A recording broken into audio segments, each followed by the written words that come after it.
I was supposed to introduce them one by one, and they came on to thunderous applause, but we've had that moment. So I'll just start with, we'll start going around the table. I'd like you all to introduce yourselves and tell everybody how you got involved in Star Wars Rebels. Was it a casting call? Were you approached personally? Go ahead, Vanessa, you want to start? Oh, sure. Yes, I'm Vanessa Marshall, and the voice of Hera Syndulla.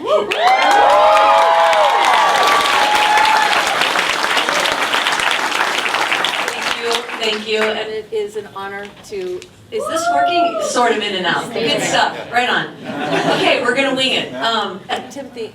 Okay, wait. It works this way, but it doesn't work that way. Okay, cool. Okay, right. I have to talk to you, and that's the only way it's gonna work. So I'm with you. Timothy and I met at DragonCon, and I wept for like 9 hours. So I'm behaving professionally right now. So I'm really proud of myself. Anyway, yeah. So I received audition materials for something called Wolf. I believe Taylor Gray thought he was reading for Mowgli, right? Jungle Book. Yeah, he thought it was Jungle Book. And anyway, I didn't know what it was, but there were light swords mentioned, so I project Star Wars onto everything. And I was like, I don't know what this is, but I'm just going to substitute with all sorts of Star Wars goodness. And luckily, it was synonymous when I walked into the callback and saw a Twi'lek on the wall, and suddenly realized, and there's Dave Filoni, Greg, everybody, I've just lost my mind. And I really never ever thought anything like this would happen, and I've dedicated my soul to this opportunity, and I'm just so grateful for not only the amazing words I got to say, but that I've met incredible Star Wars family along the way. For the rest of my life, we'll be deeply connected, so thank you for that. Yeah.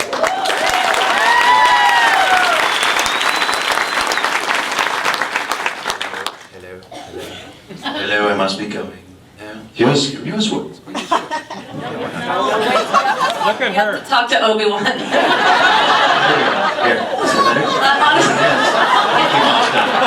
It's never going to work unless you talk to Obi-Wan. That's a good teacher. Talk to the Obi-Wan. Well, I was watching Dave Filoni's car, and he just felt bad, had pity on me. No, that didn't happen at all. I auditioned for it from home, and also I did not know what it was. It was called Wolf, and at the time. And then we had 2 or 3 rounds of callbacks. I finally went to callbacks at the Disney studio with, I think you were there, right? And this crew of people behind the glass. And at that time they revealed to me what it was, and I forgot because I'm an idiot, and I didn't really believe that I was going to be in a big Star Wars show. And so it wasn't until many, many months later that I was in Birmingham, England, doing a Transformers convention, and I get this call from my agent. She says, "You have to get over to the studio this afternoon. These people are waiting for you." They put me in a cab and sent me out in the middle of nowhere into the countryside, and this engineer and his wife had this home studio. Went up there into this sweaty little booth with no air conditioning at all. They put some scripts down on the stand, and then I hear Dave's voice on the other end of the line. And I see stormtroopers on the script, and I went, "Stormtroopers, this is Star Wars!" Oh my God, it's Star Wars! And that was the moment that it actually lodged into my brain that I was working on something really, really special. And I recorded the Zeb short in that room. And it wasn't until a month or 2 later. Sorry. Yeah, you lose focus with a Jedi, and everything goes. Yeah, that's right. Always go with Obi-Wan. Yeah. So it wasn't until months later before we got together and worked together as a cast, and it has been absolute pandemonium and one of the greatest joys of my life. And you guys are the reason for that. You guys welcomed us before nobody knew who we were at that when we first started advertising this show. Well, they did it. Sorry, Obi-Wan. They did it, but then when we went to Star Wars weekends, there's this woman cosplay for Jedi, Allison Berrios. She waited outside, had never met me. Obi-Wan, wait. And the show hadn't even aired yet, and she waited outside to give me my very own coup. So it's weird, like they didn't know us, but they sort of did, and it was magical. Yeah. I'm done. Yep. Your turn. You see, I'm looking right at it. It's still not working. Hers works. Audio. Is this working? Oh my God! There we go. Wow, I don't like the sound of that.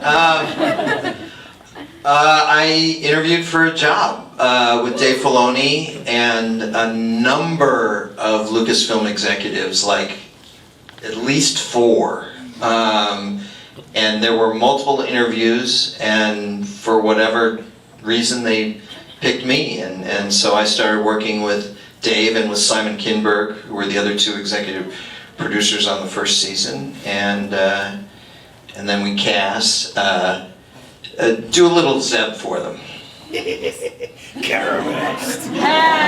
Doesn't work here. Oh, sorry, Obi-Wan. How about that? No, still nothing. No. Oh, there we go. Yeah, Caramest. Now, do a little Raythor from Witch. It's exactly the same voice. Do a little Blackie Gaxton from the Spectacular Spider-Man. I don't remember that one. Is that same voice too? Exact same voice. Exact same voice. Do a little Henchy from Young Justice. Really? You don't remember, but I said to you before the audition, do the Raythor voice. I know. I don't. And that's how he got the part. Because I knew they would. They loved that voice, because I love that voice. So the sleeping with you didn't work. No. Let's try that first. Yeah. That went over flat, dude. I shaved and everything. Offended. But that voice, man, you'd make love to that voice. Dude. No, that's really awkward. Sorry, kids. They've got to grow up sometime, right? Use the ashna. It'll cure everything. Oh my God. Keone?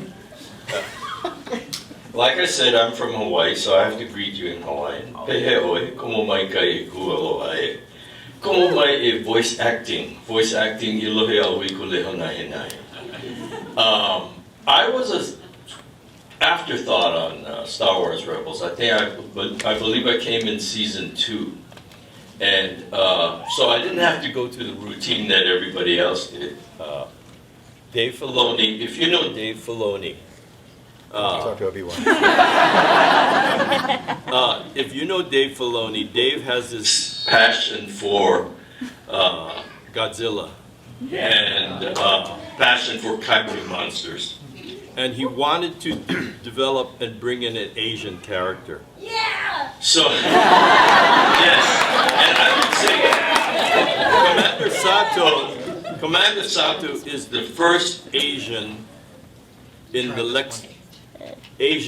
lexicon of Star Wars. The first. And I always thought that because, if you look at the galaxies and everything in the universe, for example, like Guardians of Galaxy, they had people blue, green, red. I said, where are the yellow people? So, no, I was very happy when they contacted me, and my interest was not in. I don't know. My interest was not being part of Star Wars more than to be. This is going awfully well. More than to be a representative of my people in the galaxies. So, and I thank Dave. Dave loves kaiju monsters, and that's kind of my background, So, the funny thing about Dave, though, is he invited me, I think after the 3rd season, he invited me up north, and he took me out to lunch. He took my family. It was very nice, and he gave my kids books and drew pictures for us, and then he said, we're gonna kill you this year. But you're gonna die a great death. So, that is my story with Star Wars.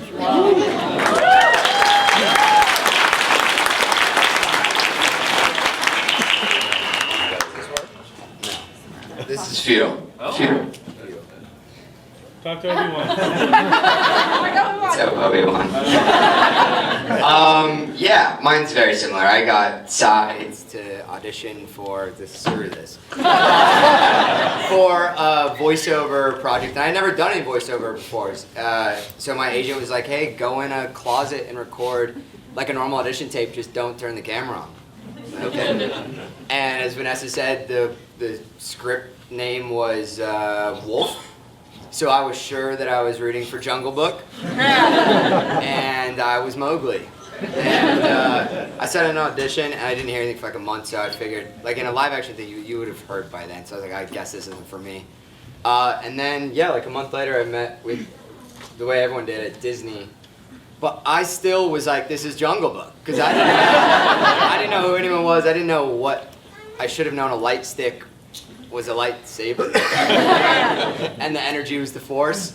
But yeah, we read and then sort of normal casting process. And then we sort of got going. And it was amazing since. Did you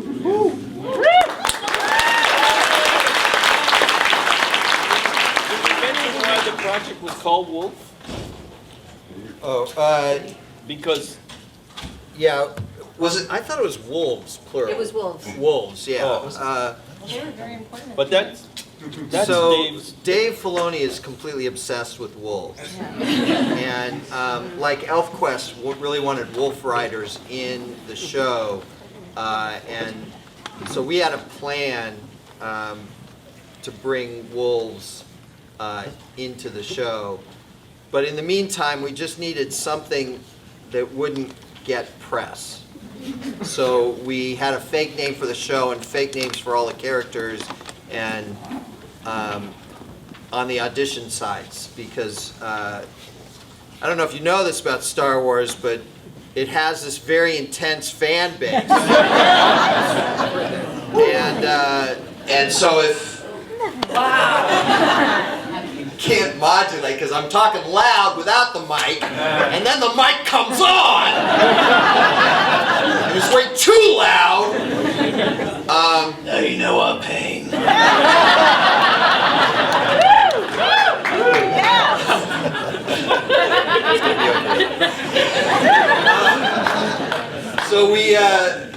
So I came up with fake names for everything on the audition sites, and Vanessa saw right through it. Mostly out of wishful thinking. But I think everything's Star Wars, really. So again, it just panned out. I hired her to play Black Canary on Young Justice. She's like, so who is she in Star Wars? I don't know what I'm doing. So that's where wolves came from, because Filoni is obsessed with wolves. Isn't that his nickname too, Wolf? I think that's what he wants his nickname. It's like the cowboy hat. What is with the cowboy? It's just become part of his persona. Okay. But yeah, I was like, we need a fake name for the show, and he's like, well, what do we call it? And I looked at him and said, how about Wolves? And he's like, yes! I knew he'd like it. To be fair, wearing a cowboy hat is easier than a kaiju mask. Yeah, I think the cowboy hat is like Clark Kent's glasses. If he takes the hat off, he can go through conventions without being recognized. Also very interesting that we're doing the Talk to Obi-Wan, where in classic Star Trek it's Talk to the Han. Okay, next question, we're going to start with Taylor on this one. Is there an aspect of your character or story arc you wish you'd been able to explore further? The dark side.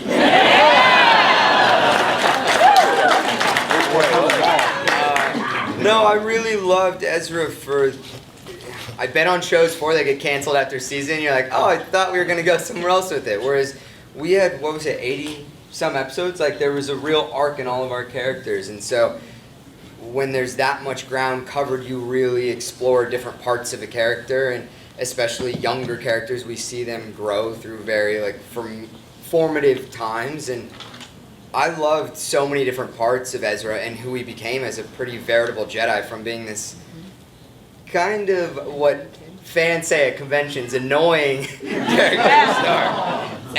But I love Ezra so much, and I think when he was toying with the dark side, it added this dimensionality of, I don't know, a Jedi is an amazing person, but they're also flawed, and I think that's what's so cool with Ezra and Kanan is they're flawed Jedis, and you see a side of them that are screw it. What if I went to the dark side?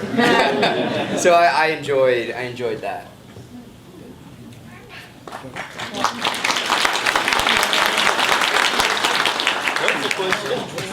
Is there an aspect of your character or story arc you wish you'd been able to explore further?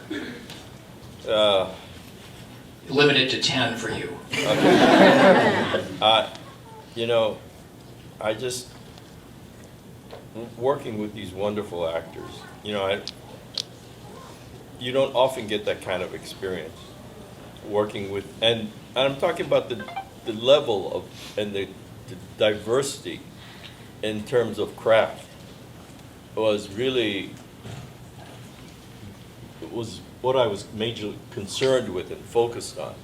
And I stole from everybody. You know, to work with somebody like Steve, a great voice actor, and somebody like Steve Stanton, and somebody like Phil Lamar. And you got to work with great actors too, like David Oyelowo and Vanessa.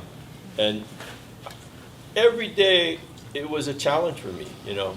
It's like being in a race with the best, and you have to keep up. So it was just a wonderful experience in terms of in animation. Because at the same time, I was doing a series called Deadwood for HBO, and that was totally different. You know, it was a totally different process, and this process was really challenging. I know everybody wants to be a voice actor. Everybody thinks voice acting is just a voice, but it's working individually, collectively, you know, because you're part of the Star Wars galaxy.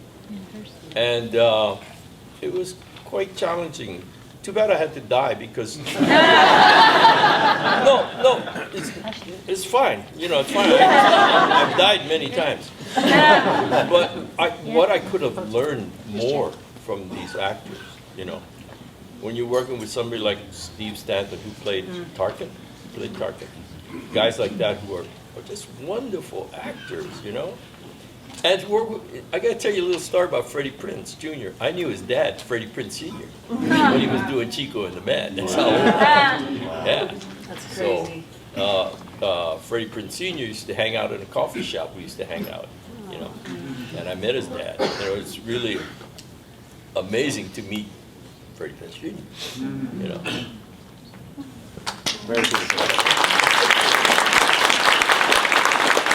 You talk a lot in acting about the chemistry between the characters, and some people forget that in voice acting you've got the exact same thing. You need the chemistry between all of them to make it work out. So, Well, the character I played was Stormtrooper number 2. And I really would have liked to have explored him surviving more than a minute. Also, I'd like to have worked on his aim. okay, how about a story arc you would have liked to see continue, or liked to have seen it all? Or don't you get a chance when you're dying in 3 seconds? I'll pass it on. No story arc? No? The Barbie story arc? No. I probably had more romance in mind for later seasons than they ended up doing. And I also had a big plot line in mind for Zeb's grandmother. But then I left after season 1, so that didn't happen. I would have liked to see what it looks like on Hera-san. And explore the love that was happening at that time. And yeah, see, I knew somebody was here that was going to. Yeah, no, I would have been interested just to see what that planet looked like. We got a little tease, and we didn't really get to see what the planet looked like, and I would have liked to see what more of his people collected together were doing at that time in history, and get a little more of the background on what he went through to get there too.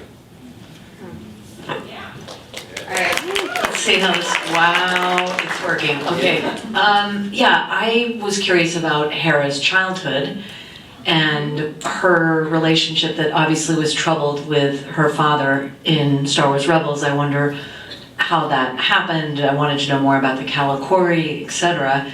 And then I got a call, would you like to voice Hera as a child in Bad Batch? So that arc was explored elsewhere, but I was very grateful to have the opportunity to do that. And it was interesting because at that point she still had her Ryloth accent, and we weren't sure what was the more interesting journey, if she had tons of moxie and this and that as a child, or if you see sort of sparks of that, and that's sort of who she became, and just how much accent and so on and so forth, and just how young. So that was an incredible experience, and I was really grateful to finally get a little bit more backstory for her there. What was her father's name? Keone Syndulla. Okay, so early on, the idea was that he was her adopted father. Right, And you told her- me, yeah. And that her actual father was, Oren Frita. yeah. Can you imagine, like, right? And you know Hera be like, shut up, Dad. Right? Yeah. Come on, look at that guy. Come on, dude. For real. No. I'm kind of glad you went with Keone Syndulla. Yeah. Who knows? Okay, we're going to do one more question, and I think we're going to open it up to the audience. We're going to have a microphone out here someplace. Yeah, because the microphones are working so well. Excuse me, a working microphone. Do we have somebody? Somebody keeps showing up with microphones. There we go. I mean, I've got 3 right here. Okay, do we want to Yeah? set up? Oh, you're right. This one's good. Should we have people line up in the middle behind the camera? There's a. Oh, Boom, there's boom, one. boom, There we boom. go. Okay, we'll be lined up over It's there. stereo now. Okay, gonna go to Vanessa for this one. What question do you wish you were asked at these things, and how would you answer it? No, is there a question you wish people would ask and they never do? I mean, my favorite is, can I give you some money? Because the answer is yes. Wow, yeah, that's a good question. I get asked all the questions I yearn for, so I am fulfilled. I'd love to ask Obi-Wan how this cosplay came together, but that's a question I have. But that is an interesting question, and yet it's not like there's something I'm dying to tell you that you never ask. I think I pretty much speak my mind. But thank you. That's fine. Yeah. Sometimes. We're all a bunch of shrinking violets, you can tell. Yes. Do you have any question you'd like to be asked? Yes, can I give you this Milu run? I grew it just before you. I want to taste one. I want to know what it tastes like. They look delicious. I want people to ask, who came up with Carabas? Then I can say, I did. That's my biggest contribution to the Star Wars.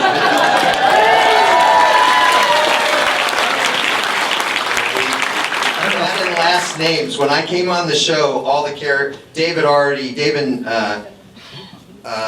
and the team had already come up with all the names for the characters. But I said, this is Star Wars, they need last names. None of them have last names. And so Syndulla, obviously, we got from Cam, but I came up with all the other last names. And it was just Zeb, and I came up with Garazeb. I just felt like these guys need full names, not just, Now I have to write the whole thing. Thanks a lot. I don't know if I ever told you this, but we snuck Carabas into 3 of the movies, at least 3 of the movies, and it's probably... That was like your goal every session, right? Every session. Yeah. Every session we did that. And every time I hear it, I get very happy. Yeah. I wish you got. We also snuck it into Young Justice. Oh, I said it, yeah, that's right, I forgot. I didn't know if I was allowed to say that out loud.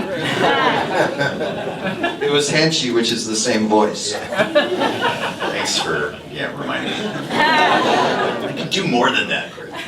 No, but I love that one.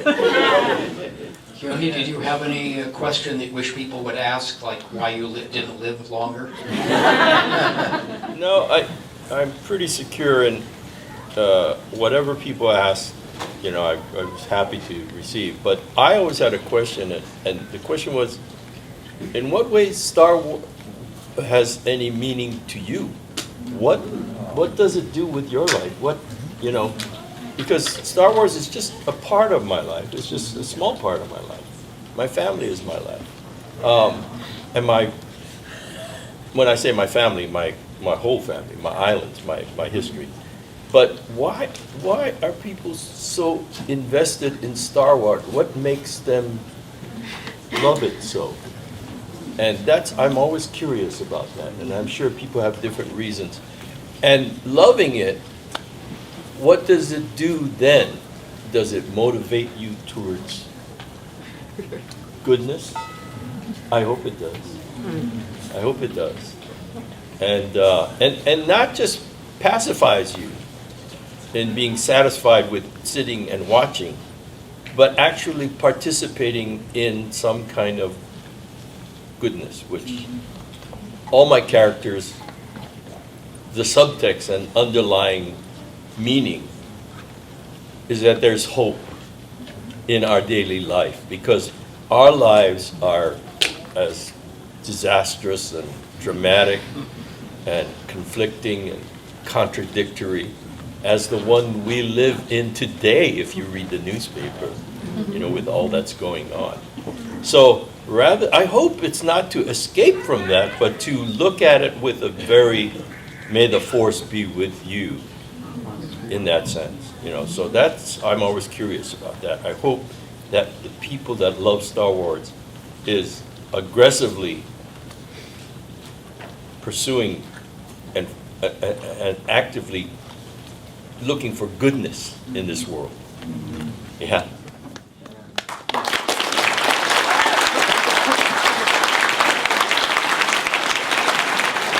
I would say that one of the themes of Star Wars is you can't be better.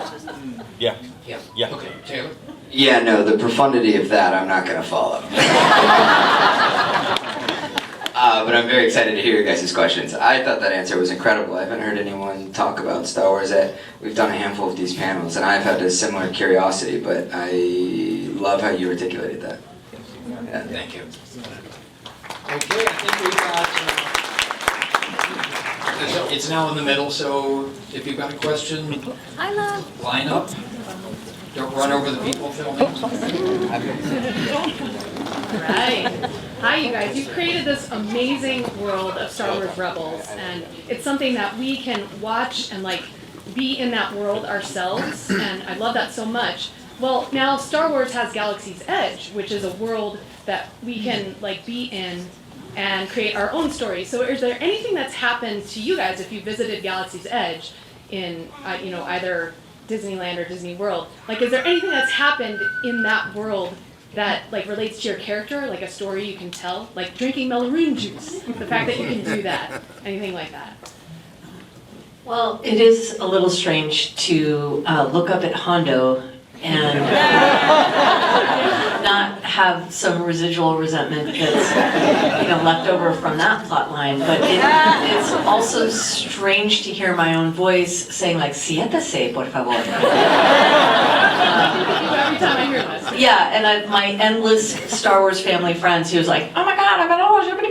And then you hear me in the back and oh, this hunk of space junk. And it's very strange to be on the ride and hear myself giving you directives and such. That's very strange. Because I tried to explain Hondo and Hera have a whole backstory, but obviously I was a technician of a different kind. But anyway, that's rather sublime. Yeah. That's amazing. Anybody else? Mine is actually about my wife, Mary Elizabeth McGlynn, who played Governor Price on the show. We went to Disneyland and we built lightsabers. And to see her running around like a little kid with a lightsaber with the biggest grin on her face was the most ridiculous thing. She goes, I always wanted to carry one of these. It was great. It was great. We built droids. We did all of it. Everything that we could do, we did. Drank the blue milk. And Melloon juice, I hope? I didn't have any Melloon juice, no. Is it good? Oh, it's amazing.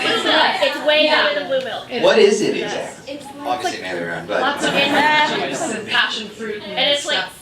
Sour and it's I don't think they had that when I was there. Pineapple, cranberry, orange, passion fruit. Can we all go right now? It's pretty close to here, right? That's hilarious. That sounds like Pog, right? Yeah. Doesn't that sound like Pog? Yeah. You know what pog is Hawaiian drink? Yeah. Yeah. It sounds like Lily pog. koi. guava in it. Yeah. Lily koi. We love passion fruit. Right. Yeah, pineapple. Yeah. Orange and guava. Wow. All right. We'll try that next time. Thank you. Anyone else want to answer? I haven't done it. Today's the day, mister. I like to. You kind of get abducted, right? At the. What? I'm gonna just put my phone in my mouth. What is the ride? You don't get abducted. Yeah, I like that. I thought that was really. Star Tours? Rise of the Resistance. Right? I didn't want to say that and get it wrong, but yeah.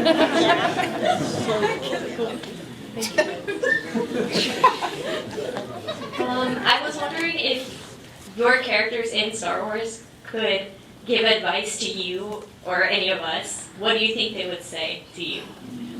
Learn how to shoot better.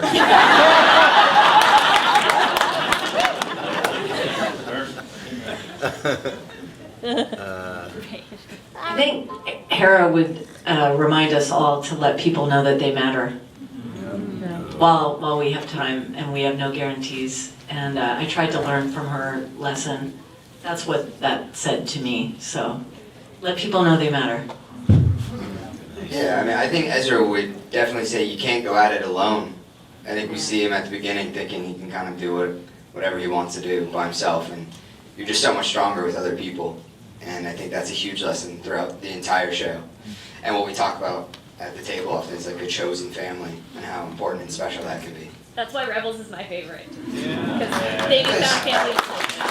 You guys go so deep. I was thinking embrace not bathing. Bathing's overrated. If you have prehensile feet, embrace them too. Anybody else? Okay. I'm always curious to hear your stories of when you either first saw Star Wars or when you became a fan, and maybe what drew you to Star Wars before you did Rebels, or maybe Rebels was the thing that drew you more to Star Wars. I saw what we thought of at the time as the first movie when it came out in Westwood. Dragged my mom to take me, and was instantaneously a huge fan of what we now call A New Hope, but back then we just called Star Wars. Then, in case I didn't think it could get any better, Empire Strikes Back was even better. And so I, cemented for life. So when they sort of came to me to work on Rebels, and they're like, we're going to be kind of in the Empire era, I'm like, you had me at Emp. I too was there in 1977 and bought a ticket in Westwood, and I think I snuck into every showing I could. I was 17 years old at the time, coming out of high school, and apathetic. I just didn't want to do or believe in anything at that time. And I remember sitting in that theater, and when the cruiser starts coming overhead for the very first time, THX sound, that didn't exist back then. You guys are so spoiled. When you felt that rumble in your body, it was a life-changing experience. It was finally something I cared about, and I held on to that. I didn't realize that I held on to that. And I had worked in the Star Wars universe for years in games, but it really wasn't until Rebels when I got that same visceral feeling inside, and it woke up that childhood happy memory for me that really truly was life-changing, and that's been with me ever since. And I'm an old man now, and I still love it.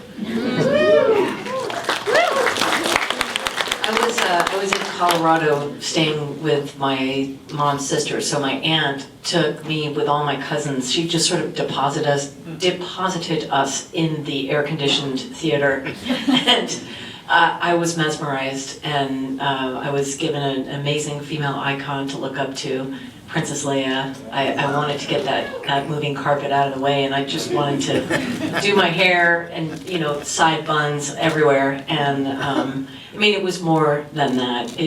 I think I didn't know it then, but I've since studied Joseph Campbell, And the idea of each of us having the opportunity to rise in that heroic moment of grace and become the person that we can be, that spoke to me, and I didn't understand that that was sort of an archetypal journey that is afforded to many great heroes in literature and so on and so forth.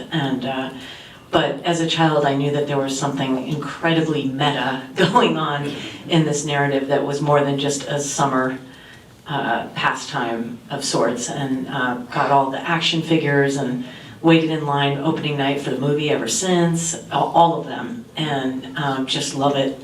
But as an only child, I was by myself for much of it. My cousins were in Colorado, so for me to get this role and then suddenly be connected to people on Twitter and social media, which previous to that I had just been alone, you know, it's just opened up so much more to celebrate it and feel safe doing that with everybody. It's pretty cool. So it's come and exploded to just the next level. I'm so grateful.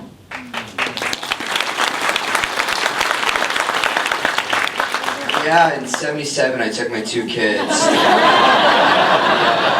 watched it twice. And I fell in love. I don't know if I had seen a full Star Wars movie when I got Rebels. And Dave was like, I love this, don't watch anything, because this is the spirit of Ezra, and like when he goes to space in the first episode? Yeah. And he's like, whoa, I'm in space. Yeah. And I'm about to die. He's in space. He doesn't know Jabba the Hutt, any of these people you just hear about. I think as fans, we assume that every character in Star Wars would have the same knowledge and the same ken that we all have of it.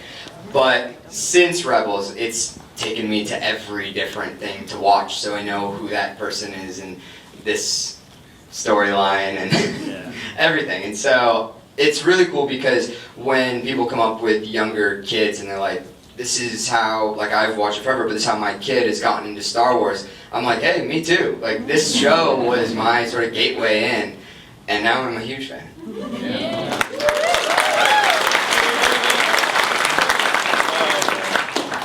My son, when we get into an argument, he always reminds me that I'm analog and he's digital.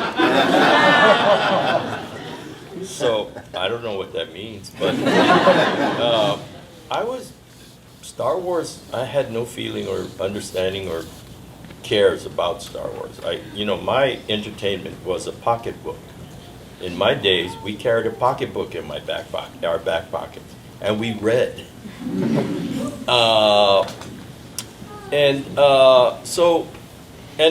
I come from that neo-realism, like from Arthur Miller, Tennessee Williams, William Inge, and I knew some of these guys, like Billy Wilder. I had worked with Billy Wilder, so we were kind of like anti-heroes, and we came from a tough school of acting and tough school of performing, and if you weren't being tough or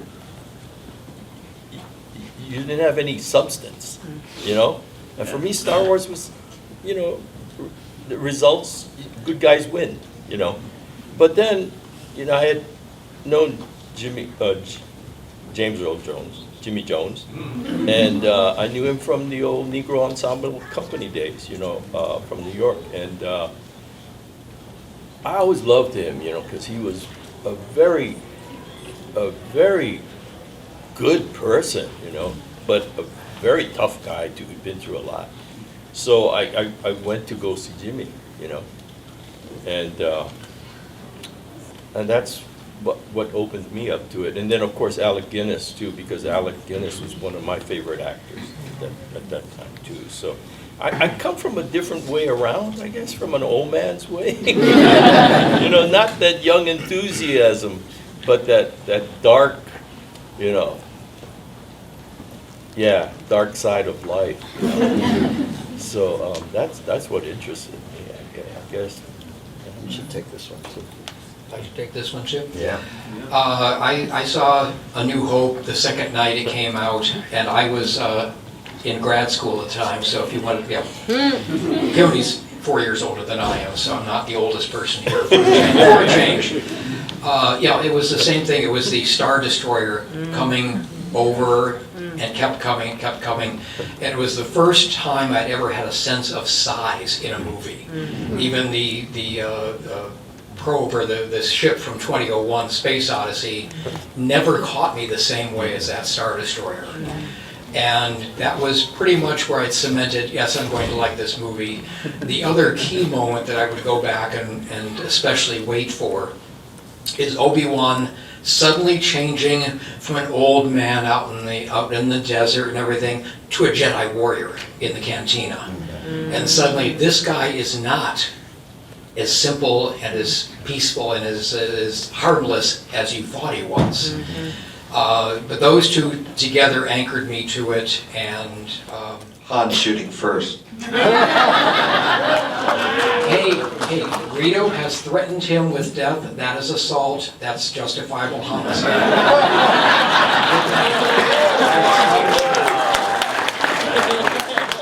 But yeah, I think a lot of it in certainly the classic movies was the character arcs. That Luke going from naive, very much an Ezra Bridger type of person, to becoming a Jedi, Han deciding there's something bigger than himself that he needs to be involved with. I think it's interesting, Leia doesn't have much character arc, she's already done it. By the time the movie starts, she's made this decision. She's taken on the responsibility. She's the linchpin of everybody else. She's the anchor everybody else goes around. And yeah, that was a very strong woman, but doesn't really brag about it, she just is. And that's kind of in the back of my mind whenever I write a female character, or male character for that matter.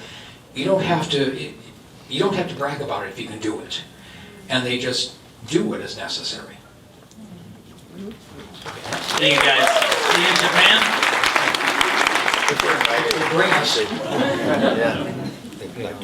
So we know there was a great relationship between Hera and Keone on the Ghost. Would you guys have liked to see any of your characters have any romance? Maybe you have any insight about Zeb and Callus? I tried it with Chopper first, and then yeah, I mean Callus is a very handsome man, so, yeah, and a very good hugger. You guys were on that planet for a long time. That's right. Cool. Yeah. So. That's why I want to go to Lyrasan. That's right. Exactly. Thanks for bringing that up.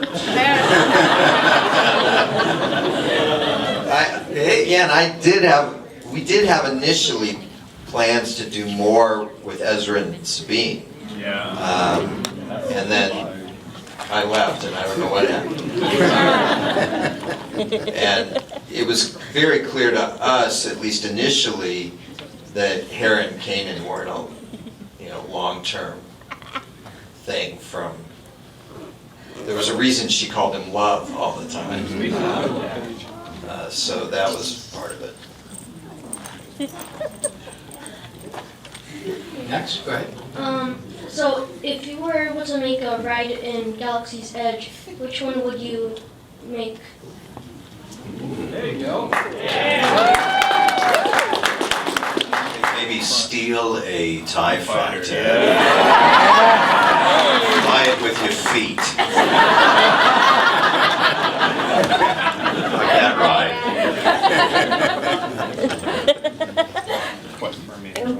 It might be kind of cool to have the ghost there. I don't know, all of a sudden, you get in and Space Mom's there and the Purgles are coming, you gotta just get in. Some sort of abduction, perhaps. I'm in. I find these new rides fun where it's like kind of a game, like the Toy Story one, or I'm really doubting myself here, guys.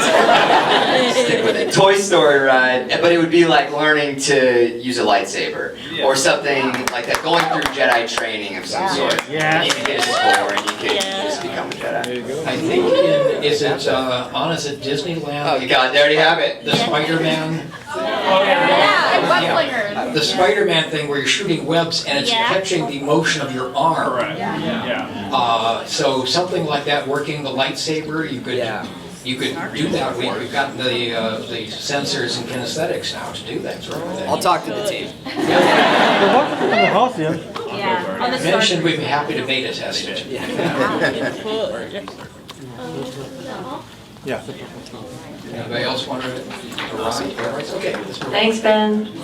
Hello, my name is Steven from Mr. Quarantine Media. I have to go off tangent. My question is for Greg and Steve. With the recent success of X-Men 97, has it made you optimistic that Spectacular Spider-Man will see the day of light again? No. I mean, look, we love Spectacular. I'd love to do it again. Nothing would make me happier. Well, gargoyles would make me happier. But Spectacular Spider-Man would be great. But the problem is that Sony owns that version of Spider-Man, and in order to do that version of Spider-Man, Disney would actually have to pay. Disney and Marvel would have to pay Sony money to do their own character. And it's just not likely to happen. I think it's wonderful that they put a little bit of Josh and Josh Keaton doing Spidey into the last Spider-Verse movie. I think that was very cool of them to do that. And I'd love to be wrong. Okay, let me make that clear. I would love to be wrong, and that they're going to call me tomorrow and say, I know it's Sunday, but we need this show. But I do not think that's likely, if I'm being honest. Or does it great, but we appreciate what you've done for the Spider-Man community and many other TV shows. I am writing a Spider-Men comic now, so you can pick that up, Spectacular Spider-Men. Why are we talking about this? Because as soon as Disney buys Sony, then everything's back on the table.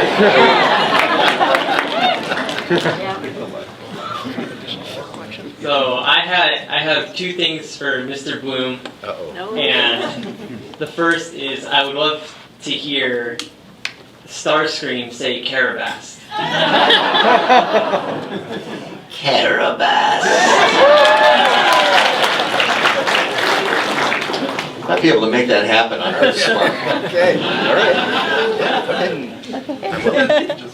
And the second is that I would also love to see more like references from your other characters because you've done so many.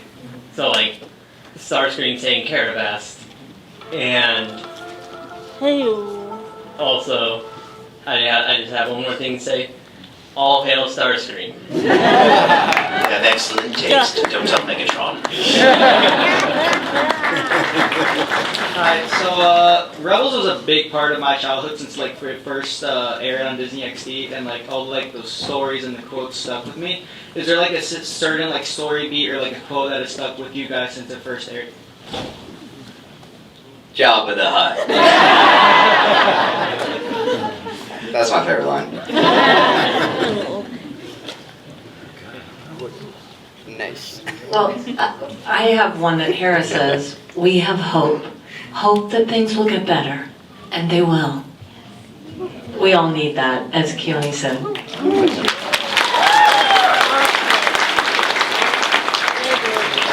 only one that comes to mind is, why do I have to be Juba bait?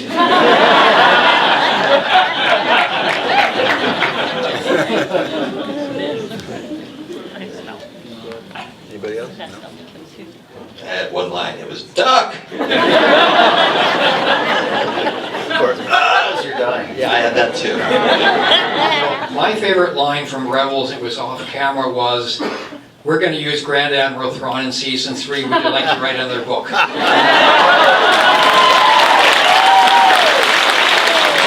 that Grand Admiral Thrawn? What? No relation. Awesome, thank you.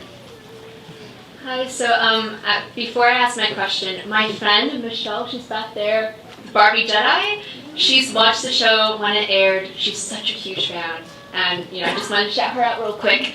But my actual question is, what would be your character's dream day vacation? Dang. think Hera believes in vacations. Fair. My stormtrooper didn't live long enough. They have Bogle watching boat trips. That's what I was gonna say. Just hanging out with all the animals. Yeah. Every creature that ever came through Rebels. Running a zoo. Playing with those cat cubs, whatever they're called when they're babies. Oh my god. Thank you. Hi. Hello. My question is, do any of you think you'll return in future Star Wars films as your character or another character? Again, my guy's dead, so doesn't seem likely. Unless it's a prequel, you know, young stormtrooper. How about Stormtrooper Force Ghost? There you go. Cool. We're not even allowed to think about those kinds of things. Without the Filoni chip starting to blink. The lawyers. Yeah, come out of the woodwork. A lot of praying at What's an home. email on a Saturday, and I had within an hour, had a legal notice saying that because I used my own email address as opposed to the Lucasfilm email address, and within an hour on a Saturday, I got a cease and desist from one of the Lucasfilm lawyers. Wow. So they're listening now. Okay, thank you. Thank you. Let me just say one thing. Hi, my name is wait, Laura. just a moment. Okay. You've all seen Mandalorian, yes? Yes. So I wrote to Dave and I said, Dave, how come you got a guy that looks like me, talks like me, walks like me, and it isn't me? Did I piss you off? So, no guys, that's not me. And even my wife said, were you in Mandalorian? I don't think I have a hope and a prayer to ever be in a Star Wars project. If Dave Filoni has anything to do. He's saving you for something. Yeah. What about Spider-Man? Will he work there? I'm Mr. Negative in Spider-Man, by the way. But, oh yeah, I'm in the new Ultraman movie, which is coming out next month. So. Anyway, let's continue. Hi, my name is Lorelai, and I'd like to say something before my question. I want to say thank you to the cast very much. I was watching the show when I was younger. I was introduced to Star Wars because of my grandpa, and it helped me a lot in so many ways. I looked up to Hera, I looked up to Ezra, and I just want to say thank you so much. And the question I had was, I lost it, crap. What's your favorite memory on set? For me, it was directing Paul Rubens when Paul came in to record his droid, whose name is like right here in my brain, and I can't bring it forward. Yeah, the opportunity I was such a huge Pee-wee fan and Paul Rubens fan, and so the opportunity, he came in and Dave usually directed all the actors. I sat there and occasionally kibitz, but Dave said, do you want to direct Paul? And I'm like, oh yeah. So that was for me the sort of this great moment. I loved watching Taylor's face when I would do hand farts between lines. I mean, you gotta hear it, right? Yeah, let's go, buddy. Let's If I can do it on cue now, that's hard. Dave, pretty easy. No, but you have to understand, I was like, and I love you. Yeah. I love you, and I'm never going to say that again. Steve!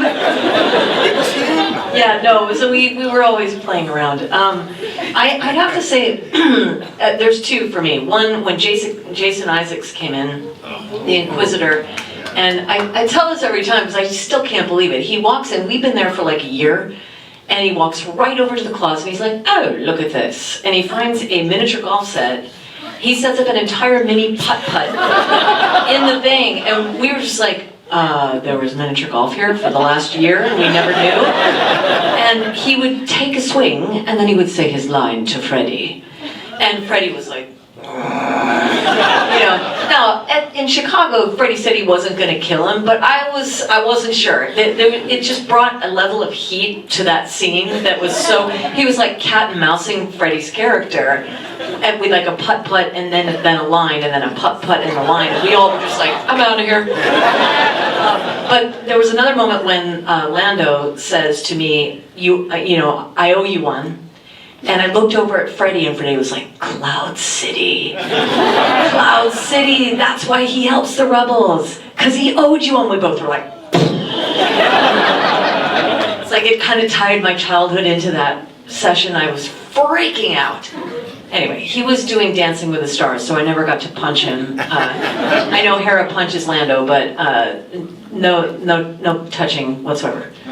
He was never there. We have time for one more question, then they're going to throw us out of here. So one more question, then you have to hit them up at their tables. I yield my time to a younger one. Oh, good on you. There's younger behind you. There's younger behind you.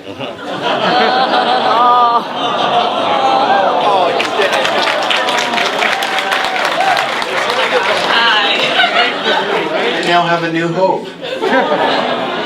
Hi, my name is Anna, and first off, I would just like to thank you guys so much for being a part of something that was such a huge part of my fundamental years, especially growing up with COVID and having really no hope, and then watching Rebels, and suddenly I have hope, and it's like, yeah, thank you so much for being a part of that. And then my question was really, if you guys still watch Rebels and the new stuff that's still coming out, like, are you guys still fans? And are you guys still as big fans as we are? Thank you. 100%. Yeah, I'm the biggest fan now than I've ever been. I love it. I'm ready for anything new. I need to rewatch Rebels. I'm due. How to do that together? Yeah, we might do that. Slumber party! No way. One more quick one? Yeah, I like that plan. I love it. You just grab it. Yes. Do you? Okay, so my God. my name is Freya, and it's a really good question.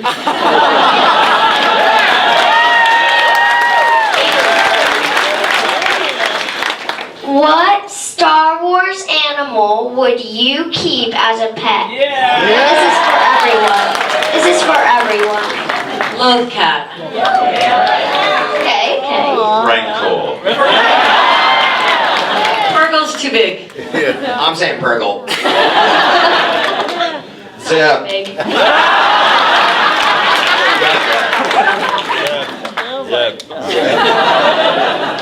All right, I'm saying Zeb. I'm sticking with Love Cat. Most of those were Zeb, and that's funny. I am potty trained, just so you know. Before we go, I just want to do a quick shout out to the great Henry Gilroy, who is in the room with us right now. He is? Yeah, Henry. Hey, buddy. We love Henry. If you don't know who he is, look him up, please. Love you, Henry. He should have been here. He should have been up here. Well, we love you, and we're all at our tables, so come ask your questions that you didn't get to ask, and may the Force be with you always. Thank you.